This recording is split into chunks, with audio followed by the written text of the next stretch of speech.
Assalamualaikum warahmatullahi wabarakatuh.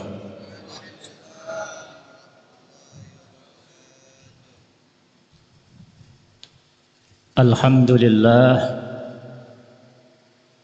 alladzi hadana lihadza wa ma kunna linahtadiya laula an hadanallah. Wassalatu wassalamu ala sayyidina Rasulillah Sayyidina Muhammad ibni Abdillah wa ala alihi wa sahbihi wa man walah. Amma ba'du, subhanaka la ilma lana illa ma 'allamtana innaka antal alimul hakim. Rabbi syrah li sadri wa yassir li amri wahlul 'uqdatam min lisani yafqahu qawli wahdi qalbi, amin. Yang saya hormati, yang saya muliakan para habaib, para ulama, para kiai, para asatid, bil khusus sahibil majlis Al-Habib Umar Khalid Madihij, Al-Habib Umar Bavagih, Habib Muhdar bin Abdurrahman Bavagih, dan para habaib yang lain, Kiai Ma'mun, Kiai Ahmad Kusyairi, Kiai Mas Mustafa Hasan, dan para kiai yang lainnya yang tidak kami sebutkan satu persatu, tapi insya Allah tidak mengurangi rasa hormat dan takzim kami kepada antum sekalian.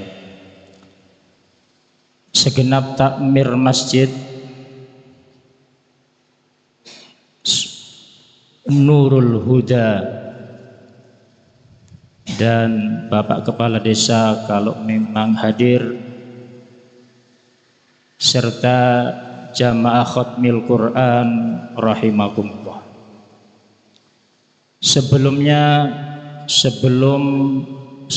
kami mohon maaf kepada khususnya para ulama, para habaib, apabila nanti ada tutur kata kami yang kurang berkenan, kami mohon maaf yang sebesar-besarnya. Dan tutur kata ini hanya kami sampaikan kepada abna jinsina, bukan kepada para ulama dan habaib.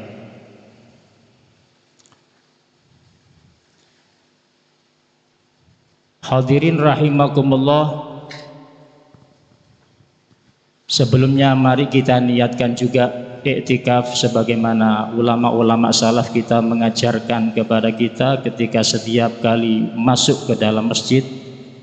Nazartu al-i'tikaf fi hadzal masjid ma dumtu fihi lillahi ta'ala, nawaitu al-i'tikaf al-manzur lillahi ta'ala. Nawaina at-ta'lim wa ta'allum wal ifadah wal istifadah wan nafa' wal intifa' wat tazkir wat tazakkur wal has ala tamassuki bil kitabi was sunnah wad dalala alal khair ibtigha'a mardatillah. Hadirin jamaah khatmil Quran rahimakumullah, mungkin sebagian kita atau mungkin kebanyakan dari kita banyak di zaman ini, di saat ini, di waktu ini, banyak kita dengarkan para penceramah atau kajian-kajian ilmu, mereka tidak lepas atau banyak mereka menerangkan asyratis sa'ah, tanda-tanda kiamat.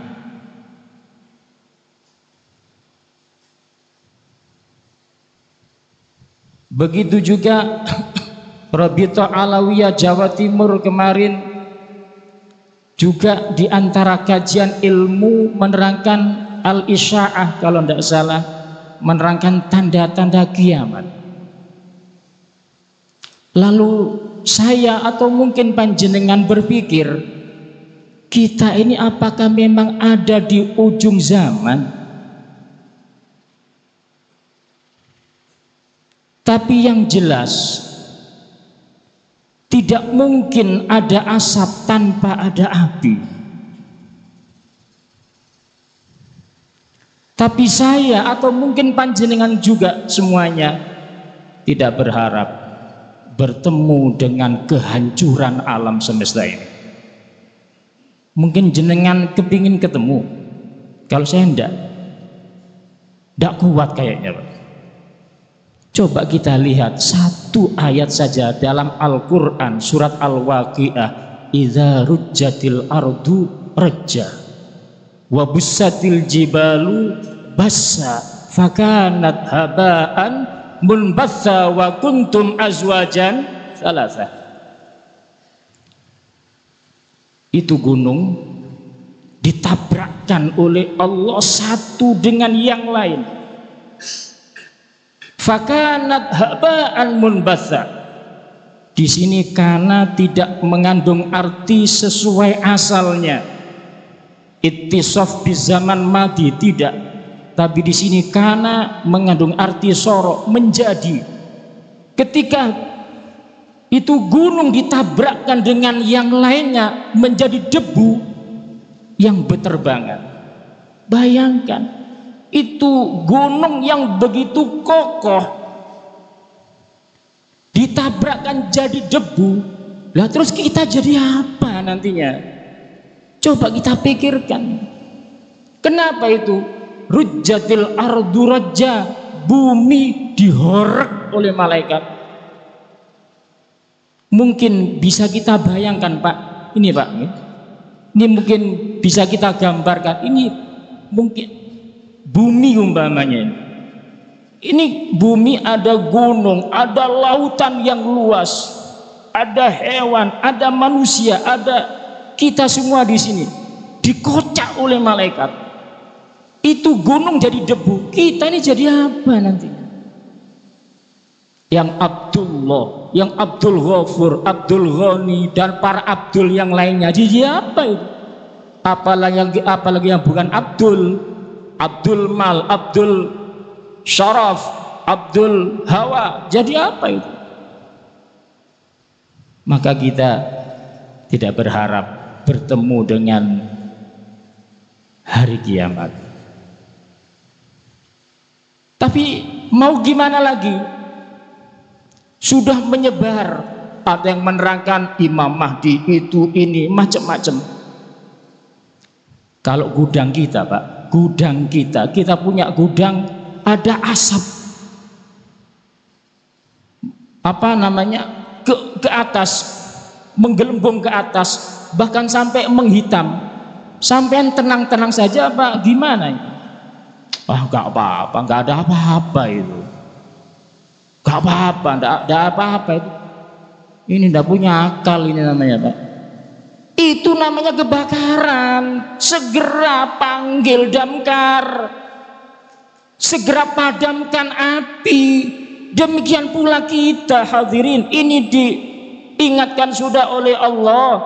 Ini sudah ada asap, segera kita bertindak. Apa? Tobat kepada Allah. Jangan diem. Ini ujung tanduk ini sudah. Yang belum sholat, ayo sholat. Yang belum puasa, segera puasa. Yang belum zakat, segera bayar zakatnya. Perbaiki hubunganmu dengan Allah. Yang punya orang tua, segera berbakti kepada mereka sebelum dia meninggal. Yang punya sanak famili, sambung tali dengan mereka, pamanmu, bibimu, keponakanmu. Yang punya tetangga kanan kiri, perbaiki hubungan dengan mereka. Yang berbuat zalim, minta maaf segera. Jangan ditunda, tahun depan aja, bulan depan saja, minggu depan, besok saja. La tu'akhiris salihati ilal ghadi la'allal ghada ya'ti wa anta fil lahdi. Jangan-jangan besok kamu sudah dikubur. Jangan ditunda lagi. Laula akhartani ila ajalin qarib fa asaddaqa wa akun minas sholihin. Ya Allah, jangan sekarang ya Allah, Jangan sekarang engkau ambil rohku, sholatku masih belum benar, puasaku masih belum benar, aku punya orang tua belum berbakti kepada mereka, aku punya saudara belum aku sambung tali dengan mereka, aku banyak berbuat salah dengan tetangga kanan kiri saya. Beri aku tempo waktu sebentar saja. Bisa kira-kira ditunda? Mungkin bahasa kita, malaikat berkata, ngurusi kontok ta kowe iki sing tak garap ki akeh, dudu awakmu tok. Ana di Probolinggo ya kudu tak garap, Pasuruan tak garap, Koro tak garap. Langsung idza jaa ajaluha la yastakhiruna sa'atan wala, tidak ada waktu lagi. Itulah hadirin ya. Oleh karena itu, satu-satunya jalan saat ini yang paling tepat adalah kita jangan sampai menjadi orang yang rugi. Ibarat orang yang berdagang, yang penting balik modal, meskipun tidak punya untung, tidak dapat untung, yang penting Pak Pok Bondo kata orang Jawa. Yang penting kita tidak jadi orang tersesat. Bukankah kita setiap saatnya, setiap sholat kita doa sama Allah, ihdinas siratal mustaqim, siratal ladzina an'amta alaihim, ghairil maghdubi alaihim waladdallin. Ya Allah, tunjukkanlah kepada kami ya Allah, kepada kedua orang tua kami, anak istri kami, keluarga kami, famili kami semua, tunjukkan jalan yang lurus. Jalannya siapa itu? Siratal ladzina an'amta alaihim, itulah jalan orang-orang yang telah engkau beri nikmat, minan nabiyyin wasiddiqin wasyuhada wassalihin. Jalannya para nabi, jalannya para rasul, jalannya para syuhada, jalannya orang-orang soleh. Ghairil maghdubi alaihim, bukan jalannya orang yang telah engkau murkai. Itulah jalannya orang-orang Yahudi. Dan waladdallin, dan juga bukan jalannya orang-orang yang tersesat. Kata mufassirin, itu adalah jalannya orang-orang Nasara. Itu yang sering kita minta kepada Allah. Rasulullah sallallahu alaihi wasallam berpesan hadirin, agar kita tidak menjadi orang yang tersesat, terutama di akhir zaman ini. Taraktu fikum ma in tamassaktum bihi lan tadillu ba'di abada. Aku tinggalkan pada kamu, wahai umatku, perkara yang sangat besar, yang jika kamu selalu berpegang teguh dengan hal ini, lan tadillu ba'di abada, selamanya kamu tidak akan tersesat. Ini yang harus kita pegang betul-betul, terutama untuk keluarga kita. Kewajiban kita, ku anfusakum wa ahlikum naro, kewajiban kita jaga istrimu, anakmu dari neraka Allah, bitaklimihim syara'i Allah, dengan mengajari mereka syariat-syariatnya Rasulullah SAW. Apa itu? Sesuatu yang besar, yang kalau kita berpegangan teguh kepadanya gak akan tersesat. Kitab Allah wa sunnati, wa fi riwayatin kitab Allah wa itrati ahla baiti. Allahumma salli ala Muhammad, yaitu adalah Al-Quran dan sunnah Rasulullah, hadis Nabi, riwayat yang lain, dan keluarga Rasulullah SAW. Dari kedua hadis ini bisa kita jamak, bisa kita gabungkan. Ada 3 hal tentunya yang harus kita pegang teguh-teguh: Al-Quran, sunnah Rasulullah, dan keluarga Nabi sallallahu alaihi wa alihi wa sahbihi wasallam. Al-Quran hadirin, baca Al-Quran. Itu Al-Quran bukan hanya sekedar bacaan, bukan. Itu Al-Quran bagaikan surat dari Allah untuk kita. Kalau kita gambarkan ada seorang presiden memberikan surat kepada gubernur, apa itu suratnya? Hei gubernur, carikan saya tanah 2 hektar, akan aku bangun rumah sakit Islam, segera kamu kerjakan. Oke. Itu surat oleh gubernur dibaca tiap hari, pagi dibaca, sore baca, sampai khatam, malahan berkali-kali khatam. Cuman tanah yang dipesan oleh presiden tidak dicari-cari. Kira-kira gimana itu? Ketika presiden sudah tiba waktunya minta kepada si gubernur, sudah kau terima suratku? Sudah. Bagaimana? Tiap hari saya baca, Pak Presiden. Oh bagus, saya kasih minyak wangi, saya cium itu suratnya sampean. Oh bagus, memang kamu pengikutku ya. Bagus.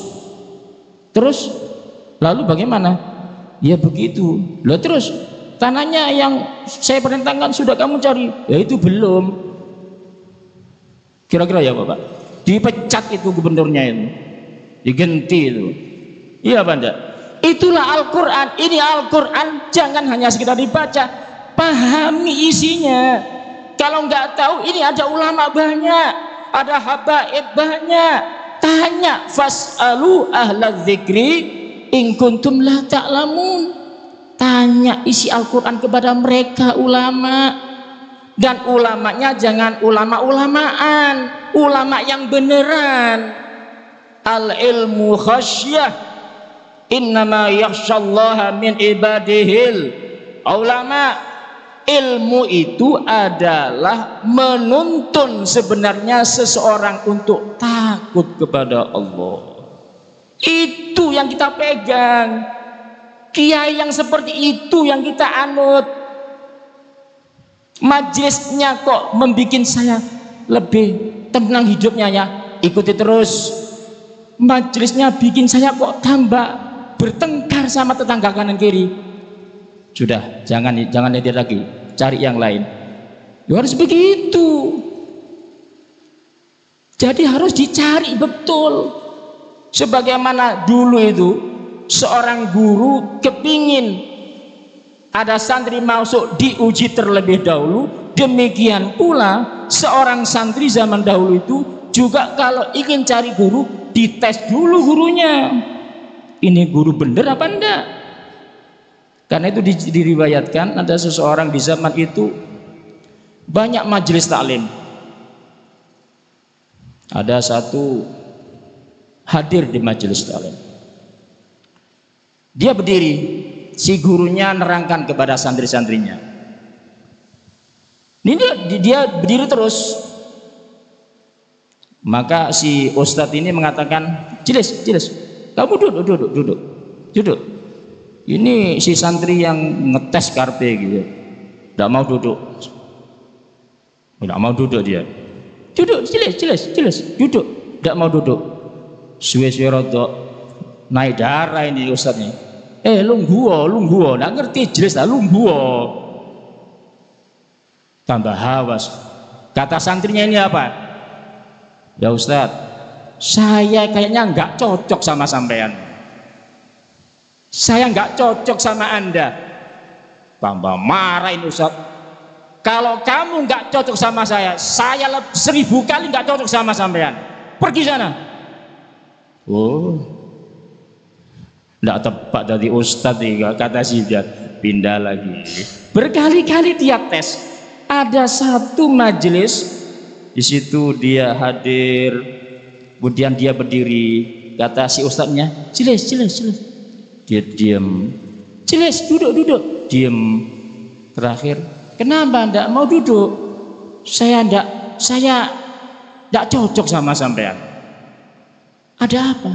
Nangis ini Pak, guru ini nangis. Ya Allah, Ya akhi, app yang kamu lihat dalam diriku itu masih sedikit, masih banyak app yang lain. Tolong tutup app saya. Tahu siapa dia ini? Siapa Ustadz ini? Sayyidina Al-Hasan Al-Basri. Sayyidina Hasan Basri, murid kesayangan Imam Ali karramallahu wajhah. Adabani Ali karramallahu wajhah. Dan Imam Ali adalah santrinya Rasulullah SAW. Imam Ali mengatakan adabani Rasulullah sallallahu alaihi wasallam, dan Rasulullah siapa yang mendidiknya? Allah Subhanahu wa taala. Adabani Rabbi fa'ahsana ta'dibi, aku langsung dididik oleh Allah, dan didikan Allah didikan yang terbaik. Ini yang perlu kita ambil ilmu dari beliau, ilmunya untuk mengarahkan manusia takut kepada Allah Subhanahu wa taala. Itulah ya. Jadi kita harus dekat dengan ulama, dekat dengan para habaib, dekat. Kemudian yang kedua adalah hadis Rasulullah, itu adalah penjelas dari Al-Quran. Kalau di Al-Quran tidak ada dalam hadis. Yang ketiga adalah keluarga Rasulullah Shallallahu Alaihi Wasallam. Itu harus kita pegang betul-betul. Artinya apa? Mahabbah, cinta. Maaf Pak ya, kalau saya punya anak saya kecil minta permen terus, ya sesekali saya kasih. Tapi kalau tiap hari minta permen, sak botol permen tok, saya menturuti tak kira-kira? Saya tanya sampean, saya menturuti? Wah, kalau saya biarkan hancur ini giginya ini. Loh, saya tidak mengasihi kepada anak saya itu karena apa? Karena saya cinta kepada anak saya, agar anak saya ini kelak hidupnya giginya sempurna, kan begitu. Itu cinta namanya.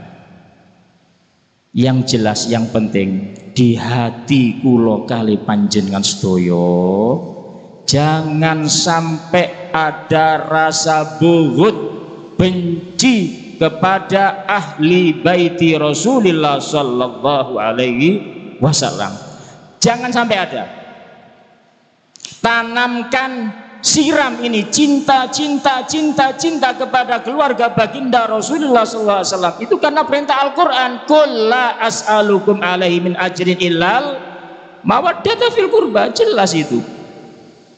Katakan, kata Allah, katakan wahai Muhammad kepada umatmu, aku tidak meminta dakwah ini daripada upah, aku tidak minta apa-apa, hanya minta mawaddah, cintai keluargaku, kata Rasulullah SAW. Masalah wujud cinta kita kepada mereka ahli baiti Rasulullah SAW itu masing-masing nggak sama. Wujud cinta kulo datang para habaib mungkin tidak sama dengan cinta sampean kepada mereka, nggak sama menurut kadar imannya. Kalau anda ingin seperti Sayyidina Abu Bakar As-Siddiq, wah hebat, 9 toko dijual oleh beliau untuk dakwahnya Rasulullah SAW, sampai bajunya ini tidak ada kancing Pak, ini baju beliau tidak ada kancing, akhirnya beliau ambil sebatang sebatang dari korma untuk dijadikan kancingnya tuh. Itu Sayyidina Abu Bakar Siddiq, cintanya kepada keluarga Rasulullah diakui jempol. La qarabatu Rasulillah sallallahu alaihi wasallam ahabbu ilayya an asilahu min qarabati. Sungguh menyambung aku dengan keluarga Nabi lebih aku senangi daripada aku menyambung dengan keluarga aku sendiri. Bayangkan, jadi umpama punya makanan, gambarannya ya, anaknya nangis, ada keluarga Nabi nangis, yang dikasih pertama kali cucunya Nabi ini dikasihkan dulu. Tuh Sayyidina Abu Bakar Siddiq radhiyallahu anhu wa arda, kalan taro fin nasi min rafiqi aula bihil fadlu minas Siddiqi, kamu tidak akan dapatkan orang sehebat Sayyidina Abu Bakar Siddiq radhiyallahu anhu, kata Ibn Malik. Itulah Sayyidina Abu Bakar Siddiq.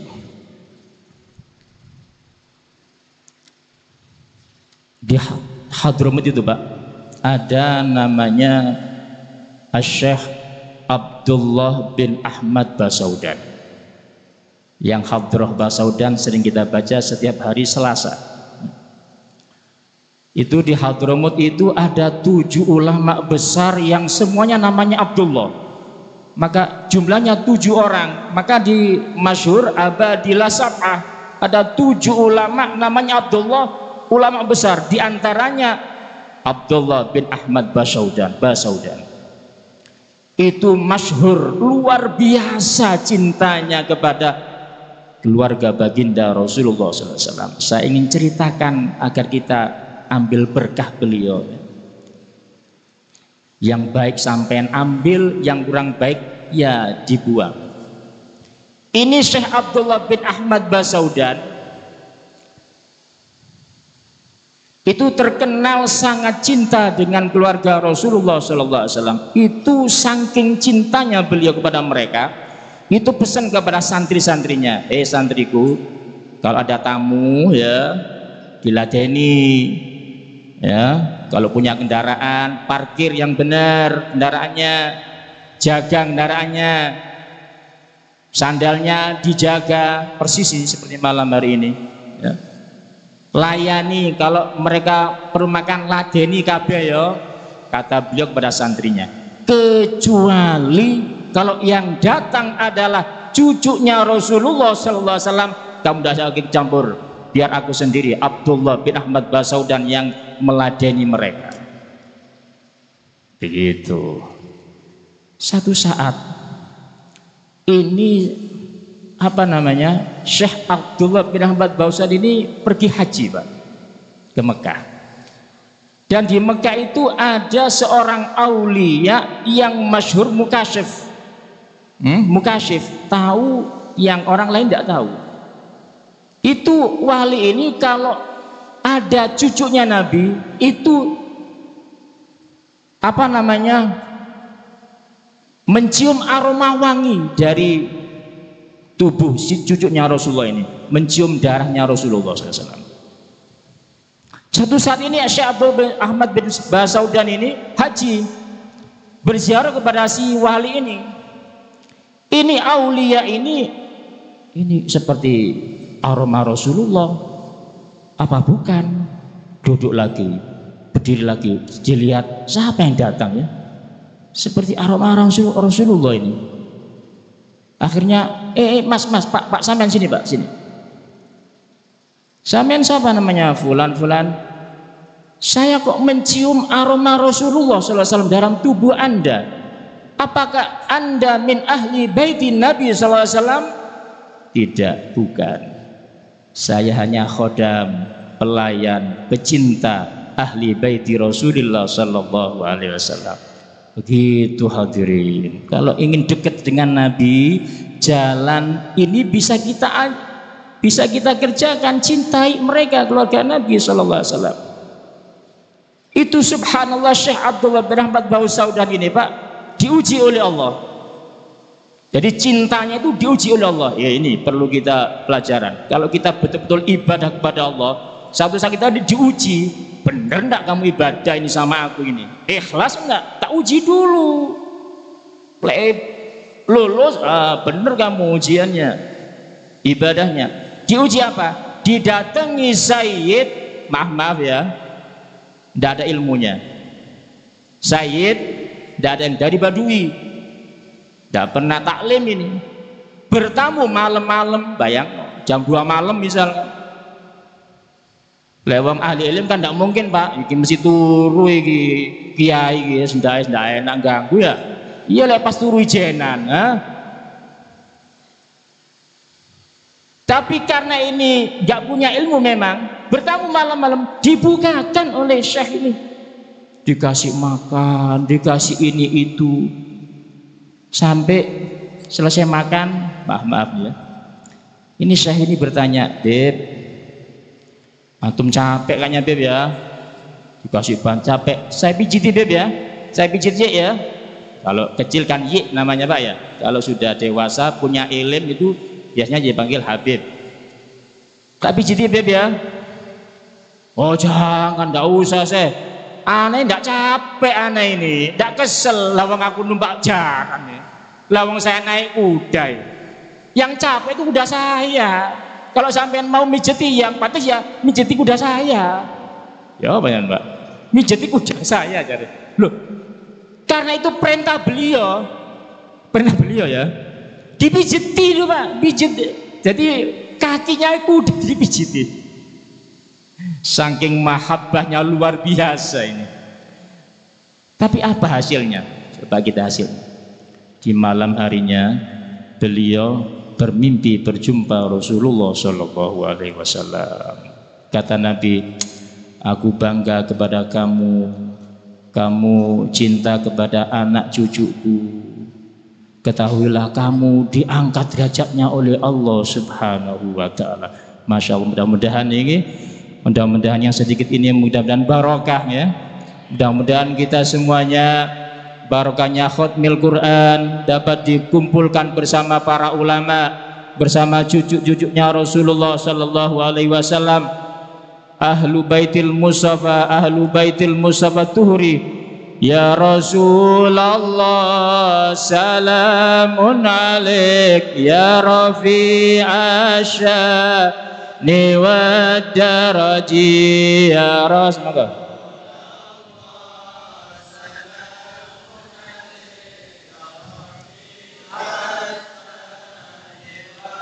Ahlu baitil Mustafa tuhri hum amanul ardi fadzakiri ya Rasulullah salamun alaik ya Rafi syubbihu bil anjumi zuhuri mithla ma qad jaa fi sunani ya Rasulullah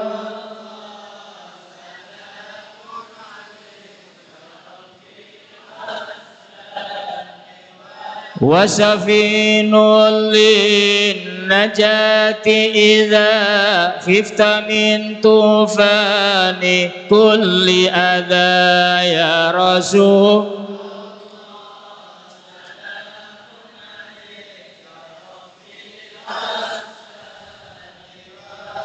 fanju fiha la takunu kadza wa'tasim billahi wasta'ini ya Rasul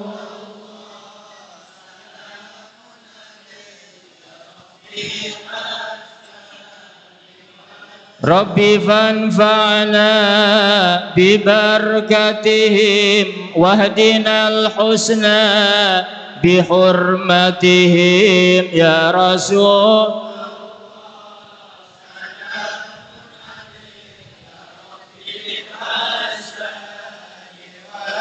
wa amithna fi tariqatihim wa mu'afatin minal fitani ya Rasulullah salamun alaik. Ini yang bisa kami sampaikan, kurang lebihnya kami mohon maaf. Hadza minni wassalamualaikum warahmatullahi wabarakatuh.